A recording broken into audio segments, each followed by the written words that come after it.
evening, everybody. Welcome to the Map Chat Show. And I know we're in for a great show tonight. We've got a very special speaker. The speaker is Glen McQuirk, the founder of Map for Life. And I've known Glen for over 20 years, and we have so much in common. He was raised in the Eastern Cape. He actually lived in a place called Beacon Bay, which is close to being a suburb of East London. I actually lived in Beacon Bay. Glen then moved to Durban in Natal to university there, and I did a lot of my education in Durban. And then found out that Glen went to Bull Road Baptist Church. That was a church that I used to go to long before Glen moved to Durban. And then Glen moved to Pretoria, and I lived in Pretoria as well. And the interesting thing is that we meet most Wednesdays, and we meet at a place which is halfway between where Glen lives now and where I used to live. And the other thing that I have in common with Glen is that his lovely wife, Anne, was born in Rhodesia, and I was also born in Rhodesia. So I feel as if we're almost part of the same family. But Glen is really, and tonight he's going to be talking about being a dream achiever. And as I look at Glen's history, at the age of 11, he dreamt of mapping the world. At the age of 11. And then at the age of 30, he asked the question, why am I here? And at the age of 33, he wrote a book which was called, and I hold it up because it's a book that changed my life. And it was called Journal 2000, and its subtitle was My History in the Making. And this was the forerunner of Map for Life. And then at the age of 40, it was a case of Glen gave up being a production engineer, and became a life engineer. So, ladies and gentlemen, I give you Glen McQuirk, and his subject tonight is Dream Achiever.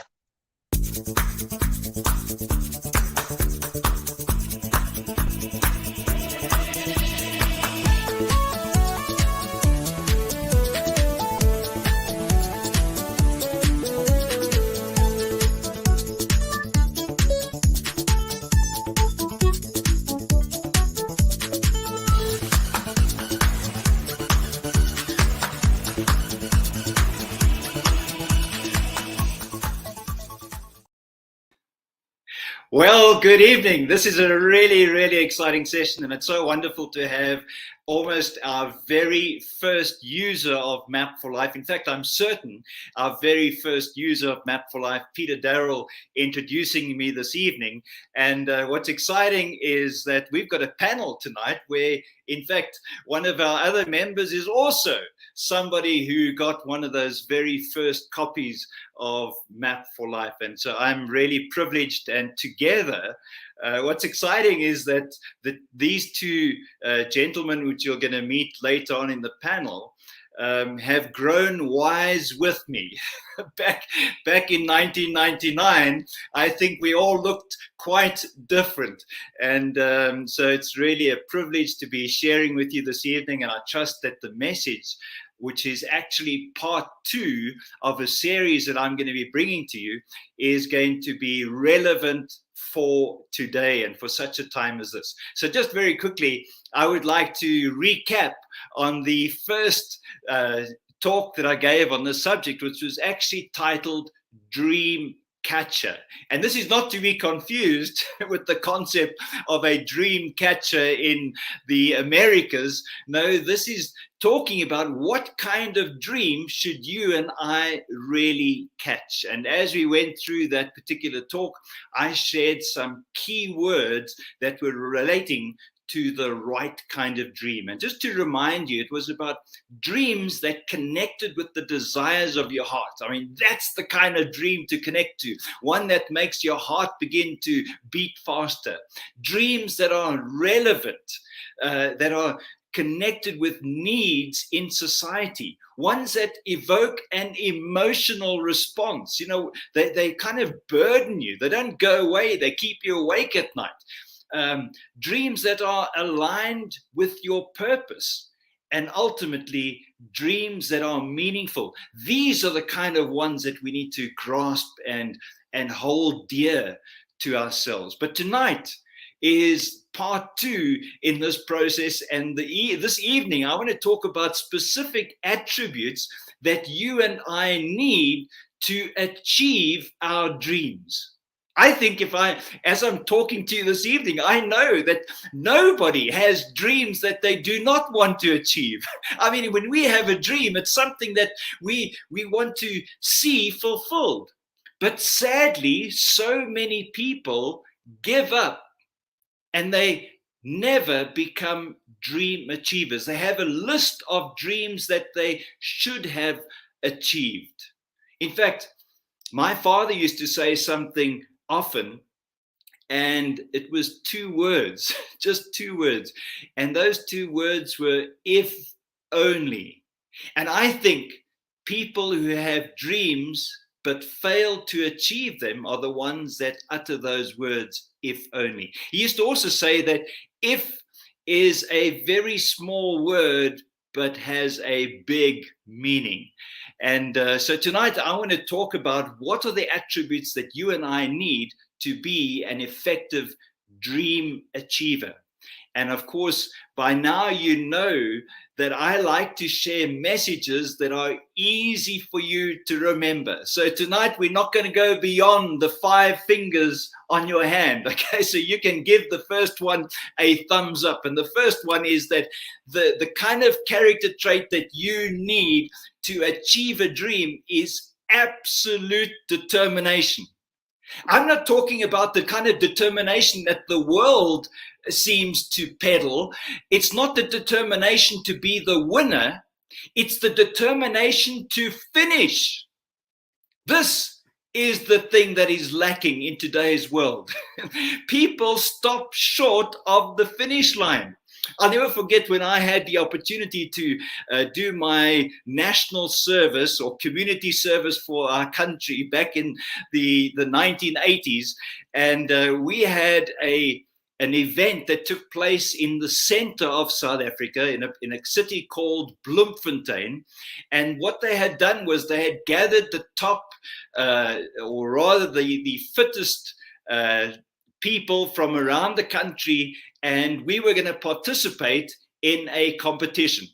And one of the aspects of this competition was a route march. It was a 15-kilometer walk while carrying 40 kgs on your back. And so we started out on this walk, and man, I knew from the first step that I took that these other guys walked a lot faster and had bigger strides than what I had. And you know, as we began to walk, I managed to keep up with them for the first kilometer. But after that first kilometer, they began to pull away, and I realized I was right at the back. And you know something, when you're at the back, it is easy to give up. In fact, there was an ambulance that was driving right behind me, and every now and then they would say, "Don't you just want to get in so we can get over with this?" And you know something, there was just inside of me a tenacity to finish. And I began, as we passed the halfway mark, I began to reel in those people that were so far ahead. And as I passed them one by one, so they got into the ambulance. And when they got into the ambulance, the desire to give up was even stronger. Because now it wasn't just the ambulance driver and his paramedic telling me to get into the ambulance, but there was a team of people. And you know, when I finally crossed the finish line, there was no one there to welcome me. They were the people who had participated had already finished eating their meals. But that day, I realized the importance of crossing the finish line. You're not going to achieve your dream if you are a quitter. When I started, I'm just wondering if I'm going to get through the 5 points tonight. When I started, I remember saying these words, I'm a good starter, but a poor finisher. That is a lie. There is no such thing as a poor finisher. You either finish or you quit. So I was a great starter and an habitual quitter. So the determination to cross the finish line is what you and I need in order for us to reach our goals. The next word that I want to share with you this evening is the word resilience. How well do you bounce when you get knocked down? You know, when you're pursuing your dream, you need to appreciate that disappointments are going to come your way. If you have the determination to cross the finish line, realize this: you are going to fall from time to time. Things aren't going to go exactly the way you planned. In fact, no plan follows exactly as you set it out, because when you put the plan together, there's lots of assumptions that you make. You can always look back and see how it should have been done, but when you're going forward, there's some wrong assumptions. And so there are times when things don't work out the way you planned. The question is, are you going to lie down there in self-pity, or are you going to bounce back? I decided before I encounter those setbacks, before I encounter the times when life knocks me down, I have already decided that I'm going to bounce back. If for whatever reason I stay down there a bit longer than I should, then maybe I will pick something up and learn something from the experience. And I think that is important when it comes to resilience. By now, you know the next letter on the third finger is coming, and that one talks about endurance. Are you going to be able to stick it out? When I talk about endurance, maybe the word diligence even comes to mind. It's not just being there for the long run, it's actually being active for the long run. A lot of people are there, they're kind of always there, but they're doing nothing. They're doing nothing. Endurance means that you're in a race. Endurance means that you constantly go. It's not like the sprinter. I used to be a sprinter in athletics. It's not about the short 100-meter dash or the 100-yard dash. It's about being able to run the marathon. And Peter is one of those guys who knows what it takes to run a marathon. You've got to pace yourself, but you keep going. Other people might stop and rest. You just keep going, just keep plugging away. Endurance is key to being a dream achiever. I'm sure that as I'm sharing these tonight, you already yourself are coming up with other words that are ideal attributes that a person needs to be effective. I think a dream achiever is somebody who's constantly empowering themselves, constantly equipping themselves, getting ready for that next step. But the key is, do you have the endurance? You see, people who have the endurance are the ones who experience that second wind. They experience what the quitters never ever see, and that is that you are so much more capable than you ever thought. Endurance brings it out. The letter A talks about being adaptable. And I alluded to the fact that plans always change. I'll never forget one of my first Map Cafe sessions that I held in Pretoria. There was a young architect who shared a quote at the end of that morning. And she said this, she said, "Cast your goals in concrete and your plans in sand." What she was saying is, don't shift the goalpost. Keep your goal, keep the main thing, because that is the main thing. Don't change the goalpost, but be prepared to change your plan. So often people are rigid on the plan, but they constantly shift the goalpost. Don't confuse the two. Accept that your plan is going to change based on new information, but never change the destination. Keep that fixed. So be adaptable. And then the final point this evening, which you may have even already guessed, motivation is so, so important. I'm not talking about the motivation where somebody else pumps you up like as if you are a flat tire and a flat tire with a slow leak, and you have to be pumped up every week to keep you going. I mean, everybody who's ever employed somebody knows about those kinds of people. And maybe if I asked you to list 5 people now, you probably could do so. Those people who constantly need to be pumped up. You know, if you're going to achieve your dream, you need to be self-motivated. There needs to be something inside of you. There needs to be a fire that is burning that destroys any other. You and I was growing up on a farm. If we wanted to fight a fire, sometimes we used fire. We used fire to fight fire. We would burn a fire back towards the other one. And so when the fires of this world come to incinerate your dream, you need to have a burning passion within you that can extinguish those fires that come to attack that dream that you have. I know that everyone listening this evening has within them the determination. It's just now to have the discipline to follow through on that.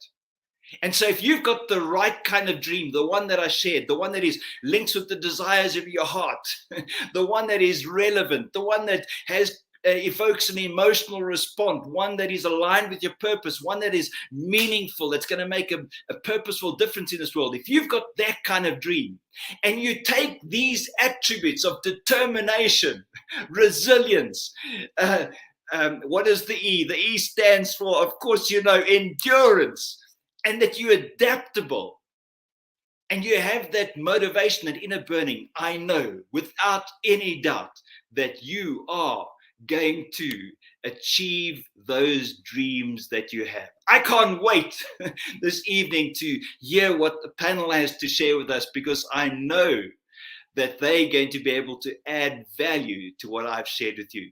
Wonderful here. Remember to join us every Wednesday evening for an exciting time, and the best time is coming with the panel. So just wait for Peter to come back right after this.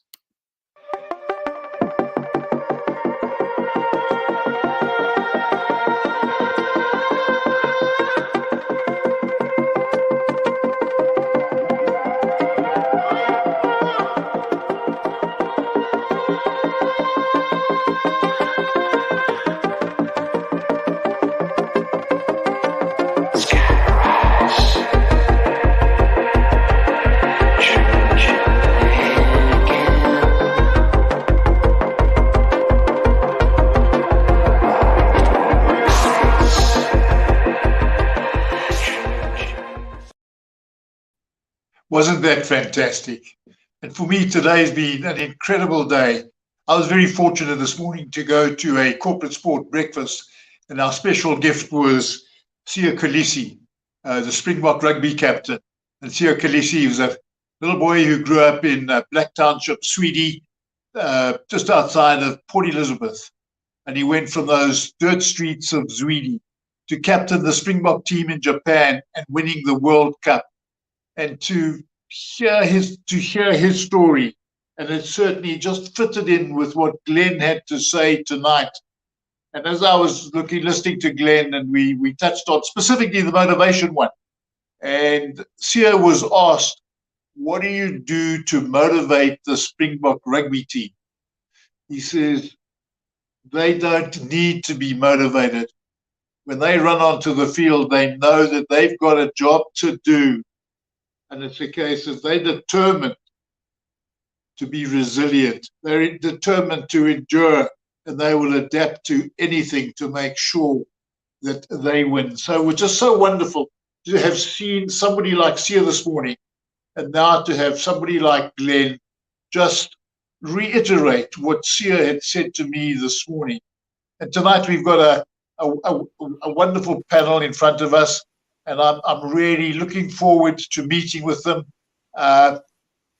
Yona from Tanzania, I feel as if I've known him for a long, long time.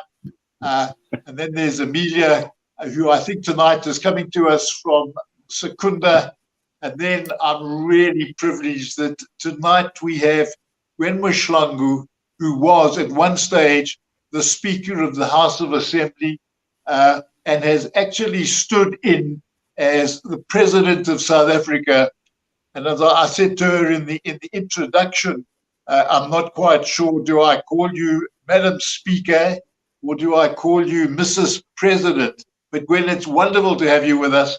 And I would just like the panel just to give us a little bit of their MAP story, how they came to MAP and where did they find it. So Glen, can I start with you, and would you like to tell us your little story?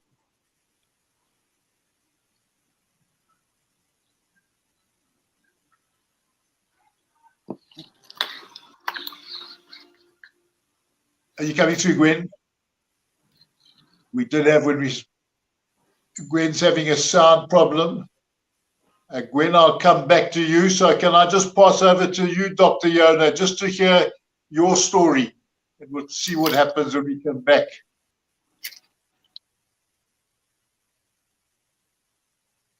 Thank you, Peter. Amelia and Gwen.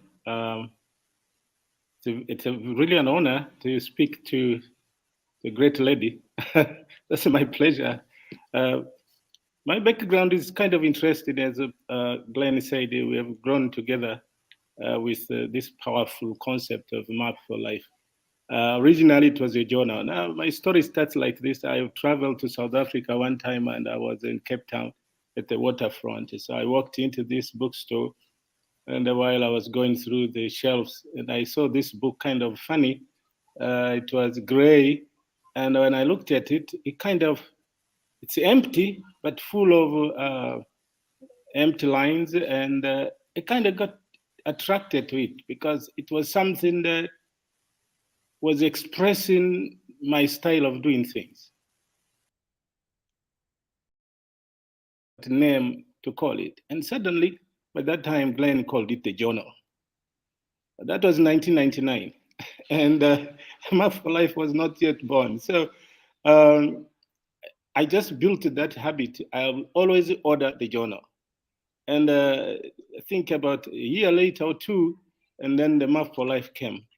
And I remember from 2000, 2001, all my friends would travel from South Africa. They'll always bring me a gift of the MAP for Life, a pair, one for me, one for my wife. And why? Because I liked the methodology. I just loved it. I practiced in my young age, but I didn't know what to call it. Some called it positive thinking. Always make that confession that you can and you will. Yes.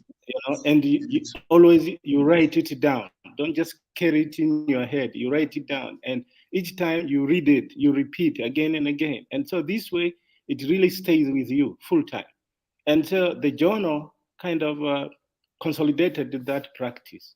And hey, now in I think 2003, Glen, something happened to him. I don't know what happened to him. He found that there were representatives in almost all the SADC countries except Tanzania. So somebody in Kenya, somebody in Zambia, even in Mauritius. And then I remember writing him and say, Glen, how come I've been using this MAP for Life since 1999? How come you have everybody except in my country? And so to put the story so interesting, he replied, go ahead, have it. So I purchased the franchisee license for my country in 2003, and I'm stuck with it ever since. Wonderful. Now, a couple of weeks back, we had Romeo, who was doing something similar in Cameroon, and has now moved to Canada. And I just think his story is very similar to yours, other than it came just a couple of years later, and it's a wonderful story. And my story is similar to yours. I had been given Your History in the Making as a Christmas present.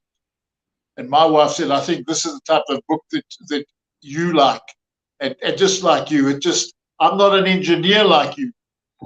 So it didn't quite have that appeal, but there was so much of it that I enjoyed, and it changed my life. And that's why I'm so passionate about it. But let's hear when can we hear you now? Gwen, are you coming through? Oh, we can see your lips moving, but it's not. An echo. No. Well, let's move to Amelia. Amelia, just could we hear your how you got involved with Map for Life? Thank you very much, Peter and Dr. Yona. It is absolutely true. It's amazing to see how these seeds are just spreading all over the world. I was in the fortunate situation that two friends also bought me the Map for Business at the time. I started my own company and they bought me this book as a gift. One thing led to the other, I met with Glen and I also obtained a license for one of the franchises. And I absolutely love sharing this gift with people and helping people and also seeing the difference that it makes to people's lives. Map for Life becomes a lifestyle. It's not something that you just do once off and it's over and done with. It becomes part of what you do on a regular basis to pursue your purpose, to reach your goals, and to reach your dreams. True. Yeah, very true.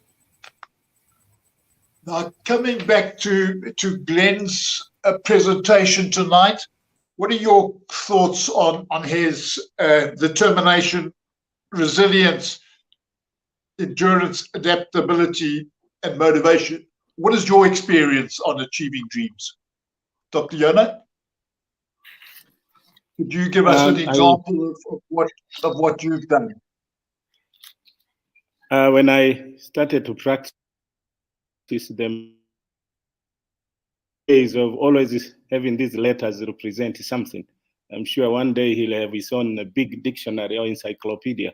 So I connect this way because of that power of association.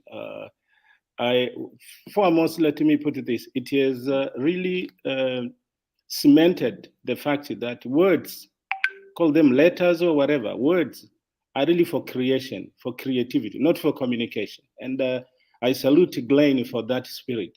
Each time when he speaks the words, they are not just mere words. He wants creativity to be associated to it. That's one thing I want the audience.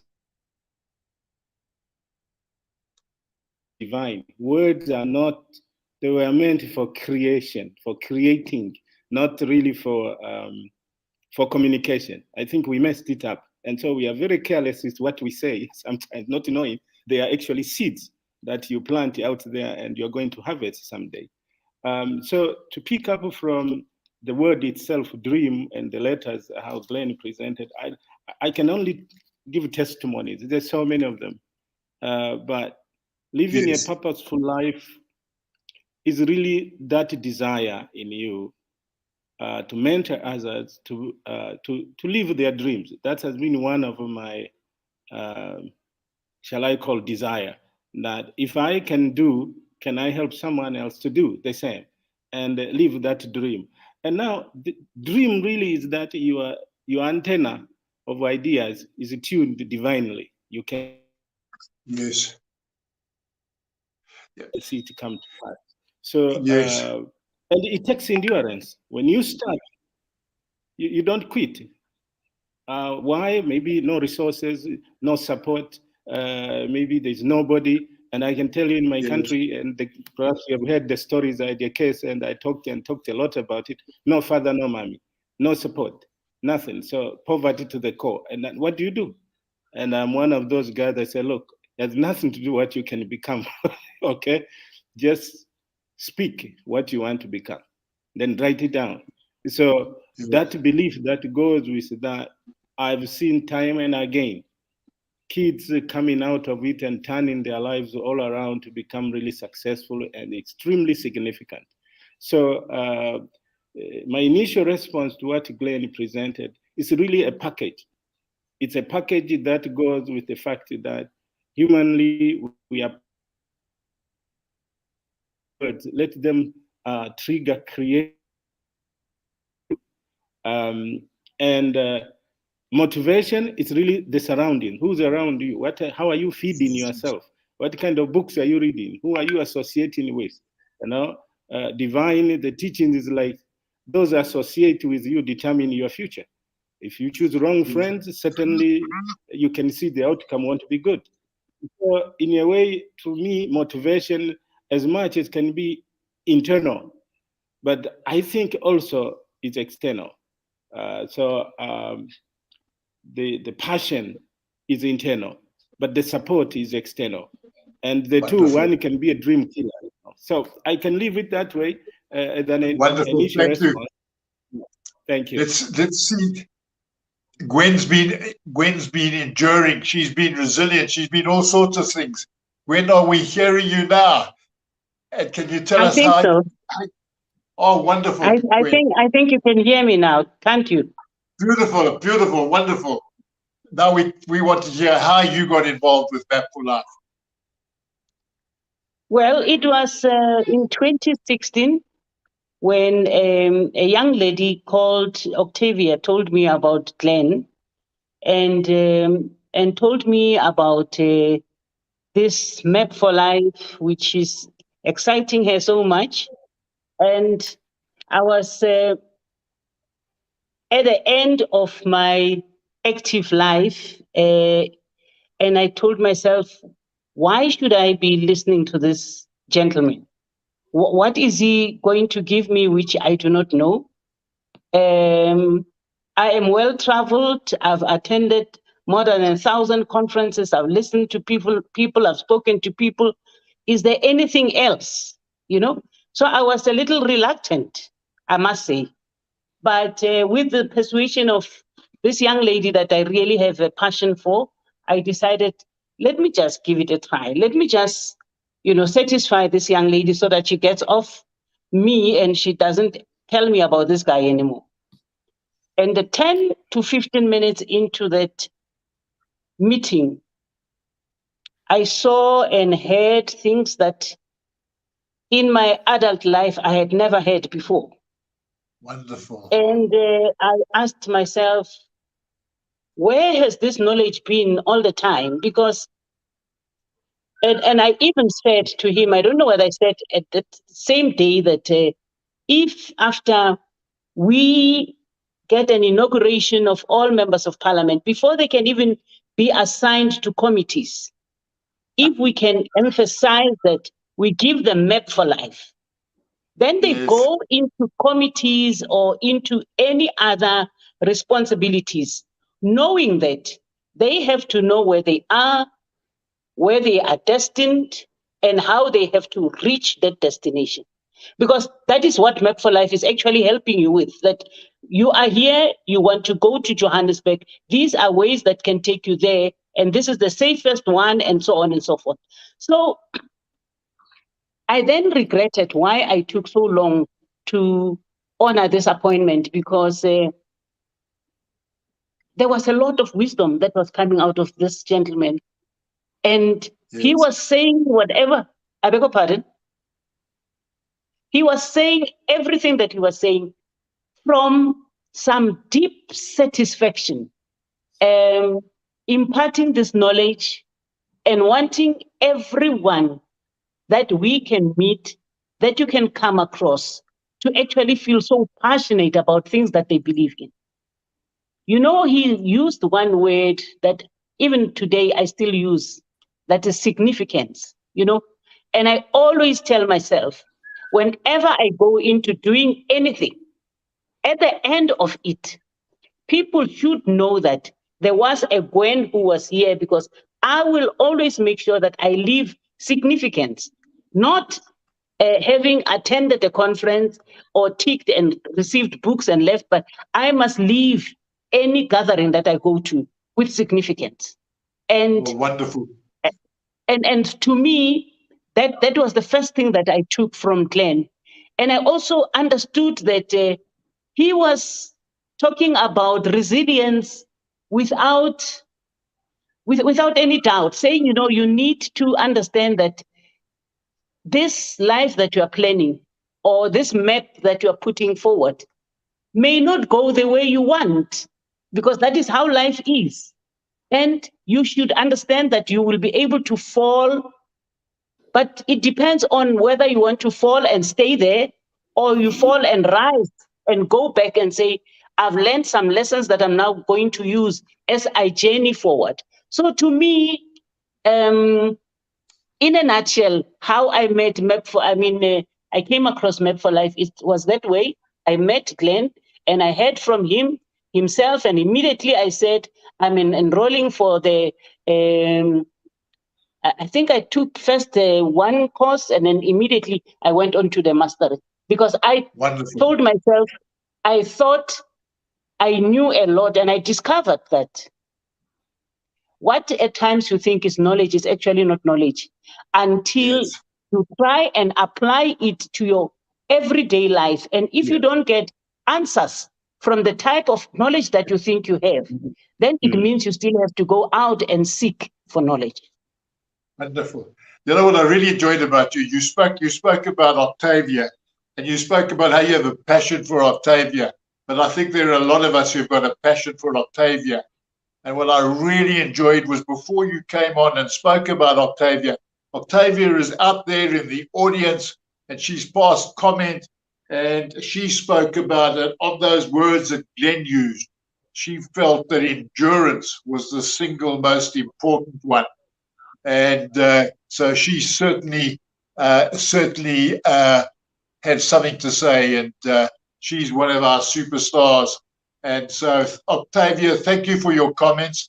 I've also seen some wonderful comments coming through from Terence, who's out there, and he spoke about something that Amelia had said about a lifestyle, and he said how much he loved it.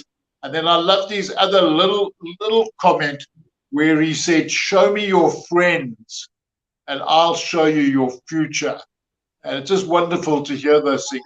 Now, Amelia, of those things that Glen said, could you pass some sort of comment about it? What appealed to you? A lot of things appeal to me, but the motivation sort of stands out.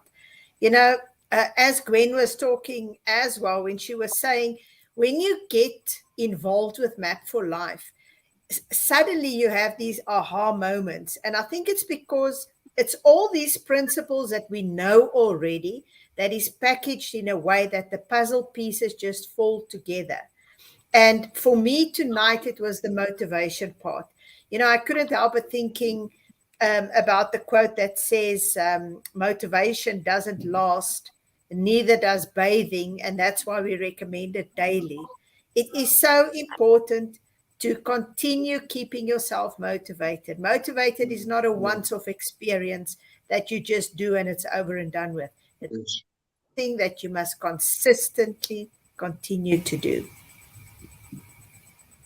Amelia, if I were to ask you to name one thing, what has MAP taught you?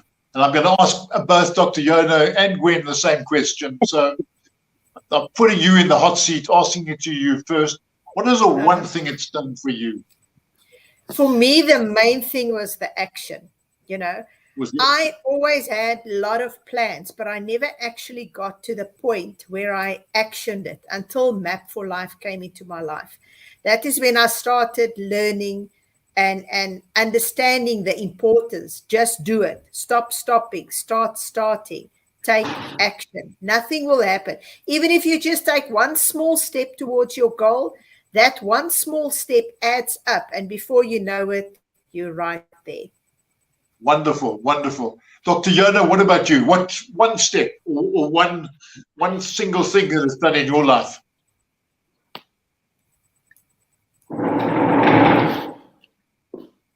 Hello.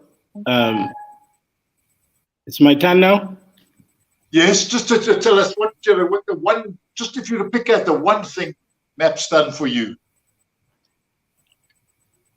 Map for Life, if you take it in a context as a methodology, you see, we do so many things, but we don't record. We plan, we believe, we do, and then we kind of ignore. When I learned, I think it was Clinton, its bibliography cost about $10 million, and I think Mandela's bibliography also cost a lot of millions of dollars. And then I learned your lifestyle, which is really wonderful. When you've thrown your gold into the trash. So that really is what I could share, build on what Amelia just pointed out. Record what you are doing. Yeah. Record, wonderful. Gwen, I loved what you said about going to Parliament and getting everybody in Parliament, getting a map and going through the process and setting it out. I've over the years, I've spoken in a number of churches, and I really believe that in every church they should be taught the Map for Life methodology. I believe in every school we should have it, and I just get frustrated when I talk to educators. But I just think that from our Parliament point of view, I would love to see so many of them learning the process. But would you like to just say one thing? What is the one thing that MAP has taught you? Never to be a quitter. And wonderful. And I'll just motivate a little bit and also go back a little bit to my parliamentary experience. One of the responsibilities I was given had nothing to do with my background. And what I did, I used the words that Glen says he got from his father, if only. I said, if only I had studied environment, if only I had done this, I would be able to save this portfolio that I am being given. So I then immediately went to the chief whip and I said, I think I can do well when it comes to education and what have you. And then he said, and then who should do this work that you want to move away from? You have all the tools. You've got the biggest library in the country. Go and find answers to this. And if at that point in time I had met Map for Life, I would have understood that you don't quit. You equip yourself with the necessary knowledge, with the necessary tools to achieve whatever you want to achieve in life. And Map for Life is doing that. It is unearthing those kind of things that are there in you that you are scared to touch or that you are scared to go to. And it is helping you to get that potential that is there, but you never thought that you can actually do a number of things. And which is also giving that aha moment, because every time you achieve something, you say, is it me who has done that? And yes, indeed, it is you. And it gives you another challenge to go further and further and further. There's just no way you can remain at the same place if you are a person assigned or aligned to Map for Life, because every day your life becomes better and the lives of the people around you becomes better as well. Wonderful. Now we know why you were chosen as Madam Speaker, and you've just justified it. Thank you. And thank you to everybody. I've got probably just 2 points in closing. And one, and I've said it a few times, and Terence Ogle has been passing comment along the lines. And I say to Terence, you must wear your Nike T-shirt. And that says it all. And it just says, just do it. Just do it. And I think that's so important. But I wrote down a little earlier that comment of Glen's, if only. And I think those can be the 2 saddest words that we can ever hear, if only. And if only everybody in this country could have a map and could use the methodology. So I'm going to say thank you, team. It was a wonderful discussion, and look forward to having further discussions like this in the weeks ahead. And so good night to everybody, and till next time. Thank you. Thank you so much.